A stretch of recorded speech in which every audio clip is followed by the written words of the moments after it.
চলো কোকোনাট আঁকাই ফেলি। তো ফার্স্টে আমি 2টা গোল দিয়ে নিব, তারপরে হচ্ছে কয়েকটা দাগ দিয়ে নিব মাঝখান দিয়ে, তারপরে আমি নিচে আরেকটা গোল দিয়ে নিব।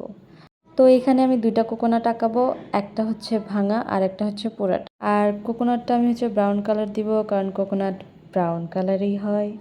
যাই হোক, এখানটায় কেমন লাগছে? ভালো লাগছে না, তাই না? ওয়েট, ডোন্ট জাজ এ বুক বাই ইটস কভার। তো ফার্স্টে পোড়াটা দেখো, তারপরে বলো যে কেমন হয়েছে। আমার কাছে তো আউটকামটা ভালোই লেগেছে, আই হোপ তোমাদেরও ভালো লাগবে। তো যে অংশটা ফাটা সেই অংশটাই হচ্ছে একটু ব্ল্যাক টাইপের ব্রাউন কালার দিব, মানে একটু ব্ল্যাক করে দিব, একটু গাঢ় করে দিব। তারপর মাঝখানটায় আমি হচ্ছে হালকা অ্যাশ কালারটা দিব, যেন মনে হয় যে এক পাশের ছায়া ওই পাশে পড়েছে। তারপরে সাইড দিয়ে আমি আর একটু কালো কালো দাগ দিয়ে নিব।